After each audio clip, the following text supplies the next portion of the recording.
In meinem letzten Video habe ich die Werkssiedlung von Siemens in der Siemensstadt vorgestellt und versprochen, noch 3 weitere von Hans Hertlein entworfene markante Gebäude vorzustellen. Da wäre zunächst das 1928 errichtete Erholungsheim Siemensgarten. Dieses diente 3 Jahre lang der Arbeiterinnenfürsorge. Bis 1931 verbrachten hier bis zu 60 erholungsbedürftige Frauen jeweils 4 Wochen zum Zwecke des Essens und des Ruhens an der frischen Luft unter ärztlicher Betreuung. Tagsüber Übernachtungen waren nicht vorgesehen. Das Skulpturenprogramm an der Fassade stellt das Gleichnis von den klugen und den törichten Jungfrauen dar. Aus Matthäus 25, 1-13.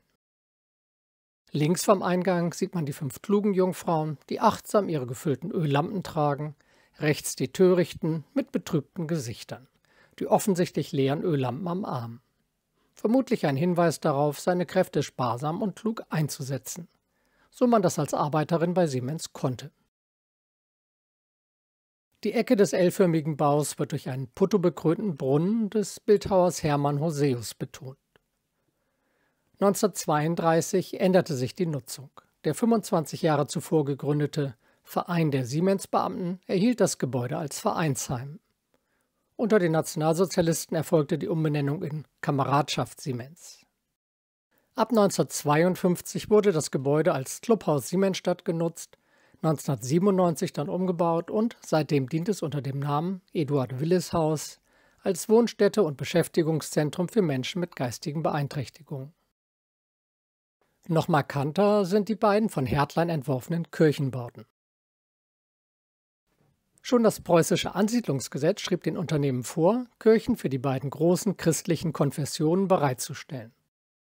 Zunächst hatte man sich mit Provisorien beholfen und eine Interimskirche erworben. Eine zuvor in Charlottenburg genutzte Holzkirche, die durch ein massives Gebäude ersetzt wurde, baute man dort ab und in der Siemensstadt wieder auf. Heute befindet sich diese Wanderkirche als Wichernkirche in der Hakenfelder Waldsiedlung. Die katholische Gemeinde erhielt zunächst Räume in den Siemenswerken selber und ab 1919 eine Baracke, die zuvor Kriegsgefangenen in Döberitz als Gottesdienstraum gedient hatte. Beide Provisorien waren schon lange nicht mehr ausreichend gewesen. Aber erst mit dem Bau der Siedlung Heimat stellte die Firma Siemens der evangelischen Gemeinde ein Grundstück unentgeltlich zur Verfügung und übernahm als Bauherr auch die mit 660.000 Mark, heute wären das etwa 3 Millionen Euro, veranschlagten Kosten für das damals evangelische Kirche Siemensstadt genannte Bauwerk. Ihren heutigen Namen Christophoruskirche erhielt die Kirche übrigens erst 1991 zum 60-jährigen Jubiläum. Die Kirchenweihe des Gotteshauses fand am 9. Dezember 1931 im Beisein von Karl Friedrich von Siemens statt. Hans Hertlein hatte im Stil der Neuen Sachlichkeit ein Ensemble aus Kirche und Turm mit symmetrisch an beiden Seiten angefügten Bauten, dem Gemeinde- und dem Pfarrhaus geschaffen.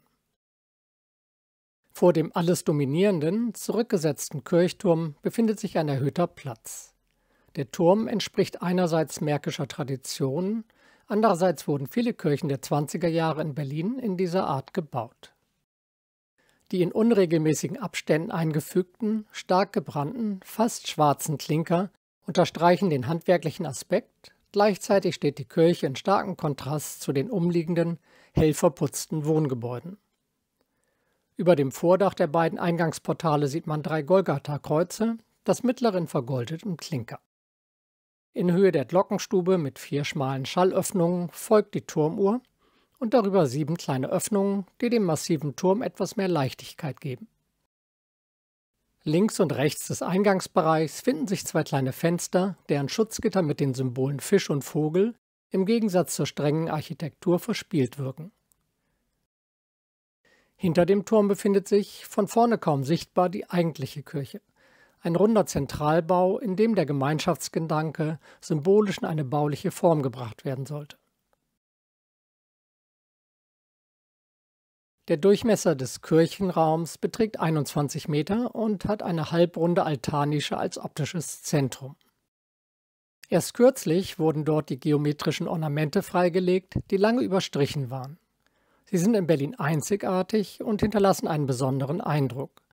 Sie wurden in der Intonaco-Technik gefertigt, die von Michelangelo bei den Fresken in der Sixtinischen Kapelle angewendet wurden. Der etwa 10 Meter hohe Raum wird durch eine Empore mit 260 Plätzen unterteilt.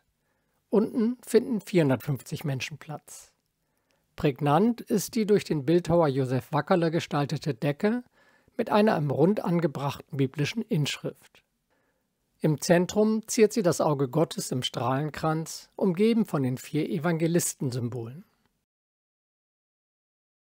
Die aus Kiefernholz gefertigte Decke ist sehr typisch für die frühen 30er Jahre in ihrem überdeutlichen, kraftvollen Naturalismus.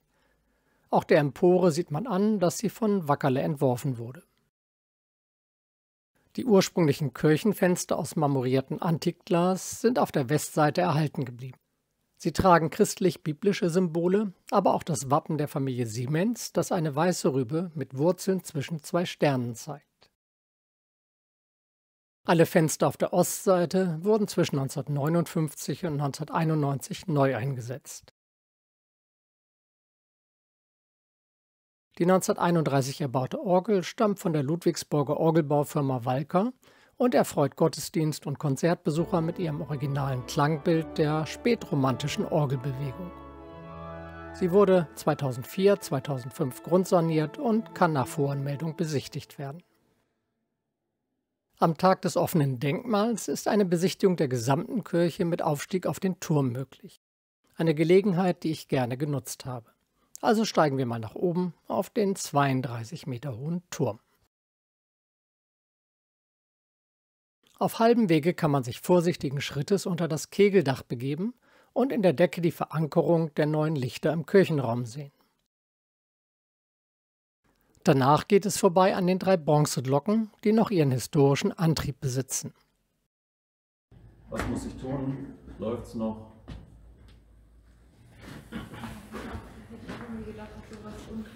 Ja, aber eben doch mit der Zeit über der Fahrradkette. Die große Glocke hat einen Durchmesser von 1,60 Meter und ist 1650 Kilogramm schwer. Sie erklingt mit dem Ton Cis. Die mittlere Glocke, Durchmesser 1,20 Meter, 896 Kilogramm Gewicht, mit dem Ton E.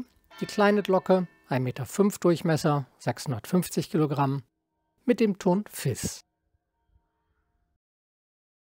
Schließlich erreicht man die Aussichtsplattform und wird mit einem herrlichen Ausblick über die Siedlung Heimat, die Siemensstadt, die Jungfernheide und Berlin allgemein belohnt. Die Werner-Werke mit dem markanten Uhrenturm sind gut zu sehen und unter uns die Wohnhäuser der Siedlung Heimat in leicht geschwungener Form. Schaut man nach Osten, kann man den Fernsehturm in der Ferne gut erkennen. Nach Norden hin sieht man unten den Wilhelm von Siemens Park. Nach Westen sind weitere Siemens-Gebäude zu sehen und dahinter das Heizkraftwerk Reuter. In südöstlicher Richtung kann man hinten links das zweite Kirchengebäude erkennen, das in dieser Siedlung errichtet wurde. Die katholische St. Joseph-Kirche, die erst 1935 geweiht wurde. Auch diese war eine Schenkung der Siemens-Werke. Aufgrund der Wirtschaftskrise von 1932 bis 1933 wurde mit dem Bau erst im Jahre 1934 begonnen. Seit der Industrialisierung wurde der heilige Josef, von Beruf Zimmermann, häufig als Kirchenpatron in Berliner Arbeiterbezirken gewählt. Auch hier findet man ein Ensemble aus Kirche, Turm und angefügtem Pfarrhaus und Gemeindesaal. Der Turm ist quadratisch und 2 Meter niedriger als der Turm der Christophoruskirche. Schon die Turmuhr ist auffällig, aber die kugelförmige Monduhr darunter ist einzigartig in Berlin. Äußerlich wirkt der Bau in seiner klassischen Langhausform traditionell, innen ist er aber sehr modern und expressionistisch gestaltet. Die besondere Raumwirkung wird durch ein Skelett von Eisenbetonbögen erreicht, die einen stützenlosen, weiten, hellen Raum schaffen. Die oben spitz zusammenlaufenden Betonbinder erinnern an gotische Kirchen und verbinden so Tradition und Moderne. Ein Vergleich mit der Kirche am Hohenzollerplatz bietet sich an. Im Zweiten Weltkrieg wurde die Kirche beschädigt und es mussten zahlreiche Fenster erneuert werden. Hans Hertlein ist vor allem durch seine Industriebauten berühmt geworden. Er war kein Fachmann für den Siedlungs- und schon gar nicht für den Kirchenbau. Daher wirken seine sakralen Bauten etwas stereotyp und die Türme für die Umgebung vielleicht etwas zu massig und monumental. Stadträumlich hat er sich aber auf die Industriebauten von Siemens bezogen. Es gibt Sichtachsen und damit eine Verbindung zwischen den Kirchtürmen und dem 71 Meter hohen Turm des Wernerwerks Emmen, der als Wahrzeichen der Siemensstadt galt und gilt. Insgesamt hat Hertlein ein markantes Ensemble geschaffen, das heute immer noch interessant anzuschauen und eine Erkundung wert ist. Wie immer bin ich für Kommentare, Rückmeldungen und jede Art der Unterstützung meines Kanals dankbar. Alles Gute und bis zum nächsten Video.